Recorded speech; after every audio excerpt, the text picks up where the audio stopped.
Welcome back to the Skid Factory. Today was meant to be engine build day. Unfortunately, we've got no parts. But I do have a mate, Wazza, and he does have a big block lying around. Thanks, Wazza. So we're going to fit this up to the crown.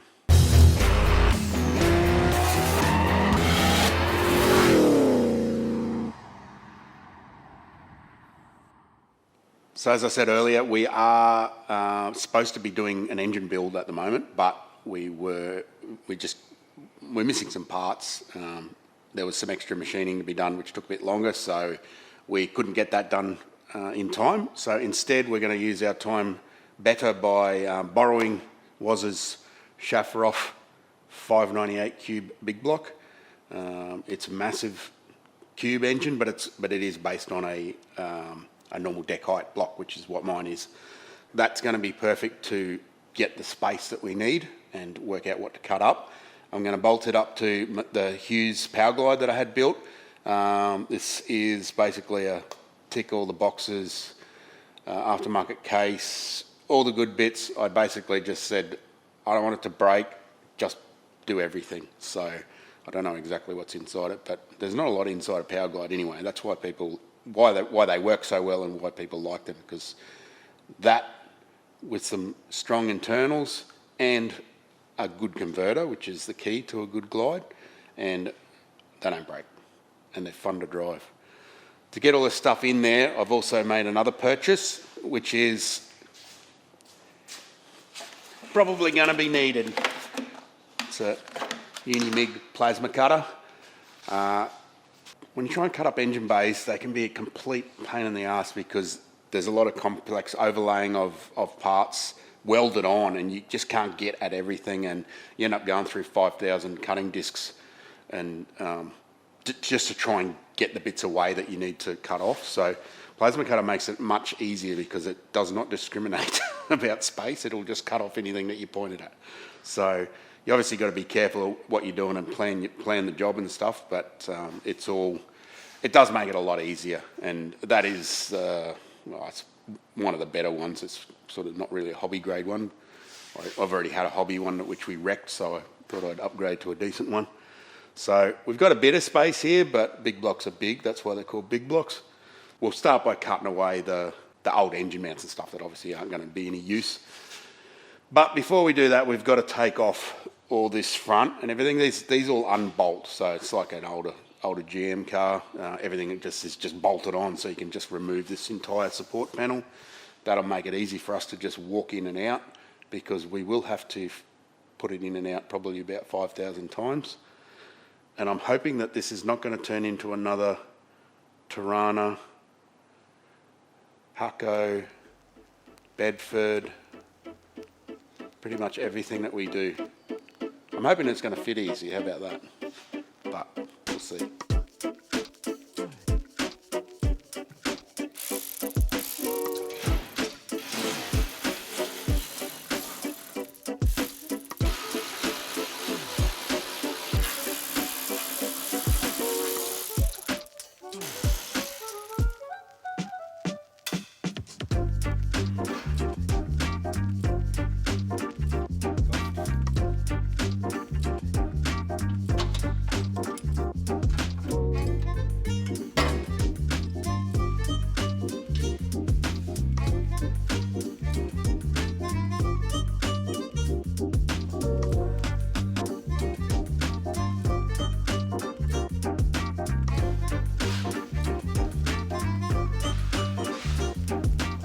Remember that time when we made those pipes that went out through the inner garden?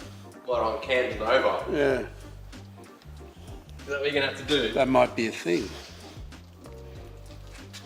It's actually better than I thought. You have to do something with steering though, obviously. You have to make a rack or something, eh? Yeah, the steering's got to stay at the back, so the actual Nova sumps for these they're the same, those early Novas.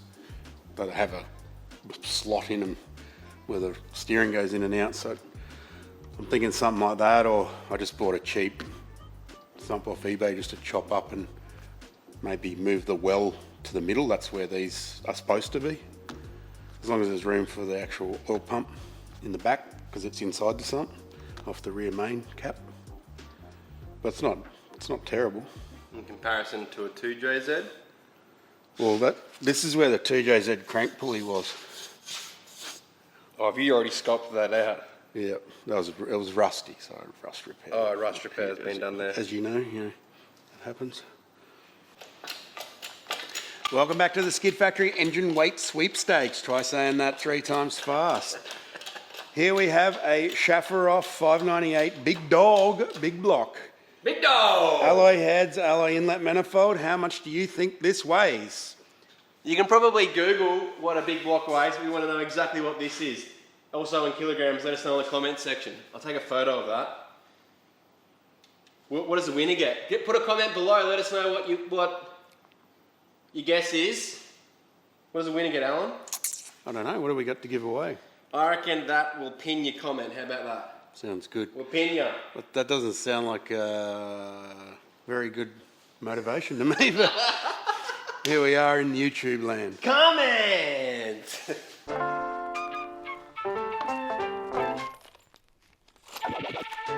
Right, we got one JZ sump, one UZ sump, LS sump. Got a Cox engine, another LS sump up there, one UZ manifolds. Ooh, what's in here? Big block. You know that if we had a pen that said BBC on the box, you'd know what it was. Would you though? Big black box.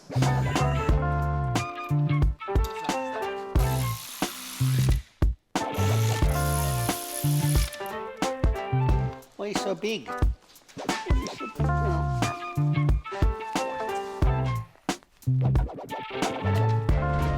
Yeah.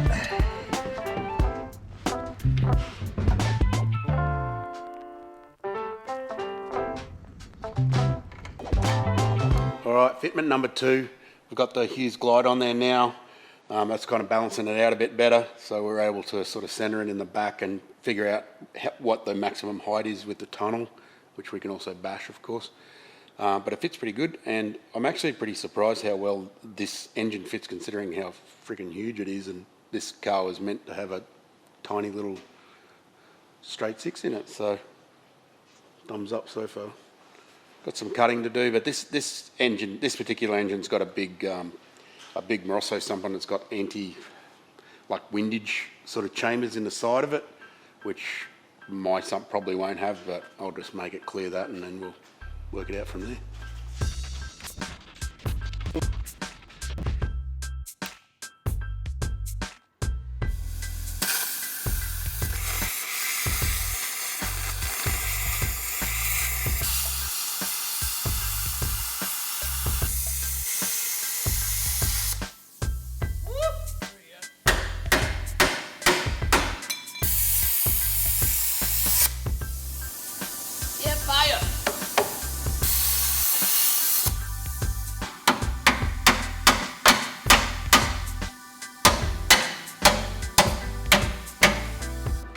How good is it when old cock just comes around? He comes around for a beer, but it's only 1 o'clock, so we can't have a beer yet. So we put him to work instead. Wait. I forgot about Rocky Nats. We're heading to Rocky Nats in Rockhampton, Queensland, 15th to the 17th of April. Come along, bring your fast car, do some burnouts, race it on the street. It'll be a good time. Anyone from Queensland? I expect you to be there.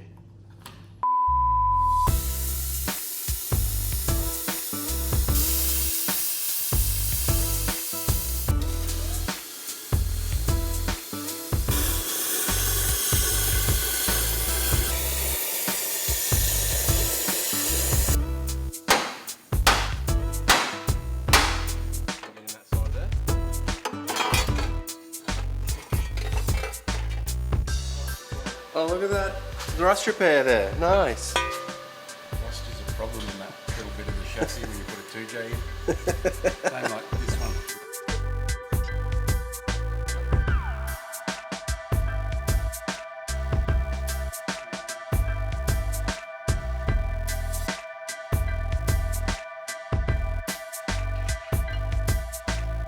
What do you reckon, old cock?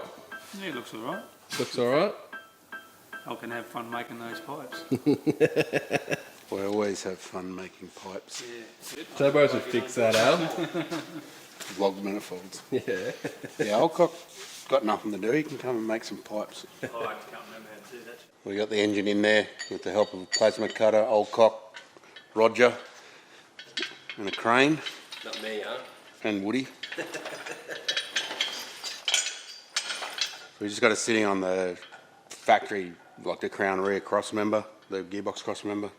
Just a bar that goes across. And just on some wood up the front here. Fits alright for a big block. We're just sort of wandering around checking out what's what. There's little things like header clearance or port clearance against those control arms, the top control arms there.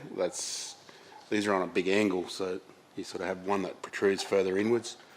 So we've actually just sort of moved the engine around a little bit just to try and get the port, the control arm in between the two ports, so it's not going to get in the way of a like a primary. It's going to have like 2-inch primary headers because it's a huge engine. So I suspect that it's probably still going to have to go out through the inner guard because there's no exit point.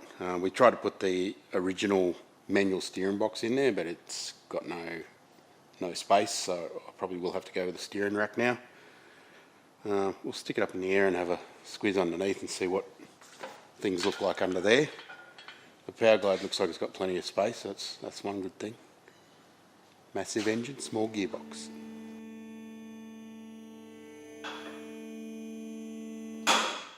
It's all looking quite reasonable under here. The main exercise we were doing here is to just get the engine and gearbox in there so we know. Like, I've been speculating about different things fitting and not fitting, but the only way you can do it is just get the engine in there, remove everything, put it in there, and then try and add things back in and see if they still fit. We've done that with the steering box. I was hoping it would fit. It's just the standard manual steering box. It doesn't, so that's it. Now I don't have to worry about that. Now I can go and think about doing a rack conversion, which is also well and truly doable on these. A lot of people do it. So we can move on to that. The sump. This is actually, I think I mentioned it's a big sump. It's bigger than what you'd normally have, but these cars are odd, and this is where the sump well's meant to be. So that sump's obviously in the way of our steering path, but that well doesn't need to be there. I've got another sump coming. We'll put the well there, and that won't be there. The steering will go underneath. All we need is space for the oil pump, which is inside the back of the sump here. So that's going to be our minimum height. We'll work it out from there. Gearbox is fine. It's such a small gearbox. There's plenty of space. We'll just modify this cross member to mate up to the gearbox mount, and it should be sweet. But that'll be later. We've still got a lot of stuff that we need to sort out. Accessories, stuff like alternators and things like that. Sort of, we can probably make things a bit easier for ourselves if we just put them on first, and we might only have to move it a couple of mil up and down and avoid sort of major engineering changes. The chassis, you can see we're hacking away at it. That we're not using this chassis. I've got another one. I kept it. It's been sitting outside for years and years, and it's in better condition than this. This one's had a little hit in the front and it's a bit crumpled up, so that's why I kept it in the first place. That's going to get sandblasted by coiled sandblasting, and then we'll probably take it and drop it off to Matt Rogan's house to look at doing the rear end. If you're hoping for a quick series on this one, it's not going to be. This is probably going to go on for a long time. It's a big job, you know. 2 months, 3 months. So maybe TikTok if you've got no attention span. In the meantime, we're going to keep working on it because that's what we do. So what are we up to next? I think we're going to build an engine. Yeah, engine build. I think everything's there, so we're going to get stuck into that. We'll film that, see what's inside, and see what's going to happen with it. That's all we got time for this week. Thanks for watching, and thanks to our supporters via Patreon. And if you buy merch, that allows us to do what we do. See you next week. Sweet.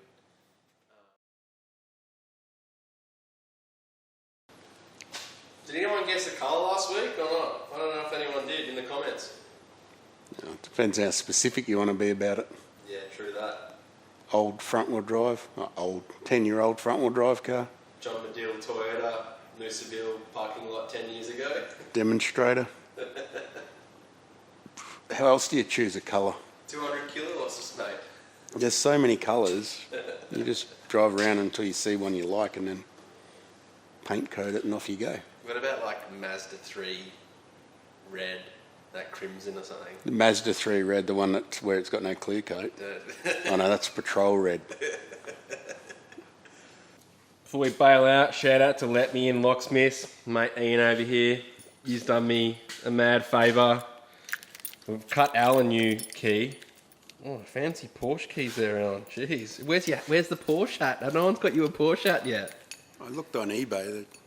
I thought you'd be able to get them, but there wasn't any. And now I've got a flash new Pajero key, which is like a... Is this like Kia or something? Yeah, Is it Kia? not actually sure what they've copied it off of. Probably Kia or Hyundai or something. Anyway, I'm going to leave a link for Ian's business down in the... It's like a Porsche key. Mine's bigger. That's what she said. Ooh. I'm going to leave a link down for Ian's business because he's hooked me up. If you're on the Sunshine Coast and you've locked yourself out of your house or you need keys. Give us a ring. What about opening safes? Can you do that? Yeah. You can open a safe? Yeah, it's All right. up. Can you open a safe that I don't know? Give him a call. Thanks, legend. Cheers. Appreciate it, man. Thank you. Easy. Thanks. Hey, Al, I got a chicken versus the egg question. What came first? The Toyota design? Did GM copy off Toyota or did Toyota copy off GM? Of course, of course Toyota copied off GM. That's how they rolled. This is the Japanese in the 60s. Oh yeah, let's make that better, which they do.